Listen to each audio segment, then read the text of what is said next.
Jharkhand. Party Silwai वालों तैयार है? आज संकल्प लेना है बदलाव का। पूरा झारखंड तैयार है। पीछे होकर रहिए भाई। और इधर के साथियों आप लोग भी तैयार हैं? अरे आप ही लोग, आप सभी भाइयों को, बहनों को, माताओं को, क्रांतिकारी साथियों को, आयोजन समिति के साथियों को और दूर दराज से चलकर आई मेरी माताओं बहनों को सबको क्रांतिकारी झारखंडी जोहार पेश करता हूँ, नमस्कार पेश करता हूँ, आदाब पेश करता हूँ। माँ लोग, चाची लोग, समझ रहे हैं आज क्यों आए यहाँ पर? एक बार जोर से बोलिए, जय झारखंड, जय झारखंड। साथियों, पार्टी सिलवे के ईपीएफ के मैदान में आज इस बात की गवाही दे दी है कि झारखंड एक परिवर्तन के लिए तैयार हो चुका है और अब इस आग को बुझाने की कुव्वत किसी में नहीं है। ये आग की ज्वाला अब जल के रहेगी और झारखंड में बदलाव होकर रहेगा। लेकिन इस जनसैलाब से आज ये कहना चाहता हूं और इस जनसैलाब को आज ये संदेश देना चाहता हूं और ये बताना चाहता हूं कि पिछले 2 दशक के दौर में, पिछले 23 सालों में इस झारखंड के भीतर जिस तरीके से झारखंडियों को, यहाँ के आदिवासियों को, यहाँ के मूलवासियों को, यहाँ के दलितों को, यहाँ के अकलियतों को, यहाँ के पिछड़ों को जिस तरीके से ठगा गया है, ये ठगने का अध्याय अब बंद होगा और 2024 में इतिहास के पन्नों में एक नया अध्याय लिखा जाएगा। इसका संकल्प आज सबको लेना है मेरे साथियों। मेरे साथियों, मैं ये कहना चाहता हूँ कि झारखंड की तमाम सरकारों पर हमला तो हम लोग बोलते ही हैं, हम लोग लगातार यहाँ की राजनीतिक सत्ता पर भी हमला तो बोलते हैं, लेकिन मंच के चारों ओर मौजूद यहाँ के जनसैलाब को आज एक संदेश देना चाहता हूँ कि किस तरीके से हमारे झारखंड की माटी को ठगा जा रहा है और किस तरीके से बड़े कॉरपोरेट लोग मिलकर के ठग रहे हैं। मेरे साथियों, कई वक्ता झारखंड के बारे में बोलेंगे, लेकिन आज मैं एक बहुत महत्वपूर्ण पहलू पर आपका ध्यान केंद्रित कराना चाहता हूं। आप लोगों ने देखा होगा कि कुछ दिनों पहले देश की राजधानी दिल्ली में एक बहुत बड़ा सम्मेलन हुआ। वहां पर कई सारे राष्ट्राध्यक्ष आए और हमारे माननीय प्रधानमंत्री मोदी जी ने उनसे बैठक की। उस बैठक में एक विषय पर चर्चा हुई थी मेरे साथियों। उस G20 के बैठक में एक बात पर यह चर्चा हुई थी कि जो भी विकासशील देश है और विकसित देश है वो कोयले का उत्सर्जन कम करेंगे ताकि दुनिया में कार्बन का उत्सर्जन कम किया जा सके।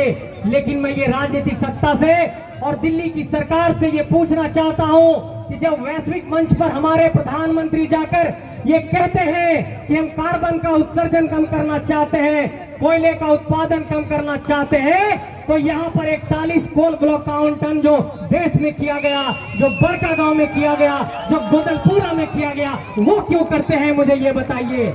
वैश्विक मंच पर कहते हैं कि कोयला का उत्सर्जन कम करेंगे, कार्बन का उत्सर्जन कम करेंगे, कोयला का उत्पादन कम करेंगे, और जो अडानी जैसे लोग हैं उनकी गिद्ध की निगाहें हमारी जमीन पर रहती है कि वहां से कोयला निकालेंगे और उनको कोल ब्लॉक का आवंटन देते हैं, ओपन कोस्ट माइनिंग का आवंटन देते हैं। इन लोगों की होशियारी को समझना पड़ेगा। सिर्फ झारखंड की सरकार से नहीं लड़ना है आपको, दिल्ली की सत्ता से भी लड़ना होगा। तभी यहाँ पर जमीन बचेगा, तभी यहाँ पर नौकरी बचेगी, तभी झारखंडियों को हक अधिकार मिलेगा मेरे साथ में।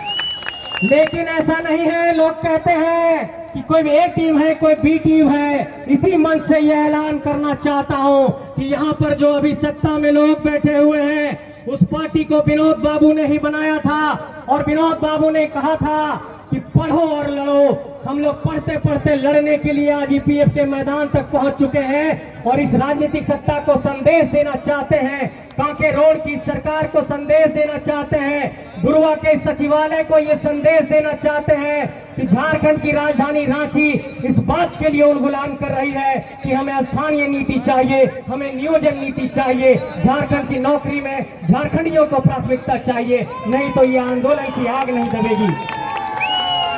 मेरे साथियों, एक बात और कहना चाहता हूं कि झारखंड के अगर पिछड़ों की आबादी आप गौर करेंगे तो यहाँ पर पिछड़ों की जो आबादी है उसके अनुरूप में यहाँ पर पिछड़ों को आरक्षण नहीं मिला है। आप जानते होंगे कि तमिलनाडु में 69% का आरक्षण लागू है, लेकिन झारखंड में ओबीसी को आज तक 27% का आरक्षण नहीं लागू हुआ और यहाँ पर ओबीसी को आरक्षण नहीं मिला। लेकिन साथियों, इसकी भी होशियारी को समझना होगा। बहुत फिजूल बात करते नहीं, मुद्दे की बात कर रहा हूँ। कि एक बात की होशियारी को समझना पड़ेगा कि अगर 3.25 करोड़ की आबादी किसी अधिनियम की मांग कर रही है, स्थानीय नीति की मांग कर रही है, नियोजन नीति की मांग कर रही है, और अगर सरकार कोई विधेयक बनाती है तो राजभवन को उस विधेयक को बार बार रिजेक्ट भी नहीं करना चाहिए। राजभवन को भी ये संदेश है कि झारखंडियों के भावना के साथ मत खेलिए, जो विधेयक बनता है उसको कहीं ना कहीं उस पर विचार विमर्श करिए।